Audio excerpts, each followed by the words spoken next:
ಈಶ್ವರಪ್ಪನವರು ಇವತ್ತು ಮತ್ತೆ ವಾಗ್ದಾಳಿ ಮಾಡಿದ್ದಾರೆ ಸರ್. ನಿಮ್ಮ ಉಪಮುಖ್ಯಮಂತ್ರಿಗಳ ಬಗ್ಗೆನೇ ಅವರು ಯಾವತ್ತಿದ್ರು ಗೂಂಡಾನೇ ತಿಹಾರ್ ಜೈಲಿಗೆ ಮತ್ತೆ ಹೋಗ್ತಾರೆ, ಇಷ್ಟರಲ್ಲೇ ಹೋಗ್ತಾರೆ. ಇದೇನು ನಮ್ಮ ಈಶ್ವರಪ್ಪನವ್ರಿಗೆ ಏನಾದರೂ ಇವರು ಹೈಕೋರ್ಟ್ ಜಡ್ಜ್ ಆಗಿದ್ದಾರಾ, ಸುಪ್ರೀಂ ಕೋರ್ಟ್ ಜಡ್ಜ್ ಆಗಿದ್ದಾರಾ, ಇವತ್ತು ಜೈಲಿಗೆ ಹೋಗ್ತಾರೆ, ಜೈಲಿಂದ ಬರ್ತಾರೆ ಅಂತ ಹೇಳೋರು ಇವ್ರು ಯಾರು? ಇವತ್ತು ಯಾವುದೇ ಒಂದು ಕ್ರಮ ಆಗಲಿ ಅದೆಲ್ಲಕ್ಕೂ ಕಾನೂನಾತ್ಮಕ ಕ್ರಮ ಆಗಬೇಕಾಗ್ತದೆ. ಅದನ್ನು ಬಿಟ್ಟು ಅವ್ರು ಜೈಲಿಗೆ ಹೋಗ್ತಾರೆ, ಇವ್ರು ಜೈಲಿಗೆ ಹೋಗ್ತಾರೆ, ಈ ರೀತಿ ಮಾತಾಡುವಂಥದ್ದು ಈಶ್ವರಪ್ಪನವರು ಹಿರಿಯರು. ಅವರು ತಮ್ಮ ಹಿರಿತನಕ ಆದರೂ ಕೂಡ ತಕ್ಕಂತೆ ಅವತ್ತು ವರ್ಷ ಮಾತನಾಡಿದರೆ ಸೂಕ್ತ ಅಂತೇಳಿ ನಾನು ಭಾವಿಸ್ತೇನೆ. ಈಶ್ವರಪ್ಪನವರು ಇವತ್ತು ಮತ್ತೆ ವಾಗ್ದಾಳಿ ಮಾಡಿದ್ದಾರೆ ಸರ್.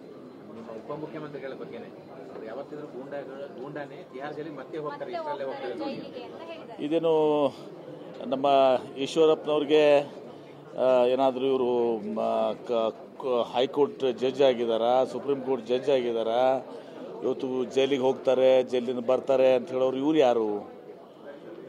ಇವತ್ತು ಯಾವುದೇ ಒಂದು ಕ್ರಮ ಆಗಲಿ ಅದೆಲ್ಲಕ್ಕೂ ಕಾನೂನಾತ್ಮಕ ಕ್ರಮ ಆಗಬೇಕಾಗ್ತದೆ.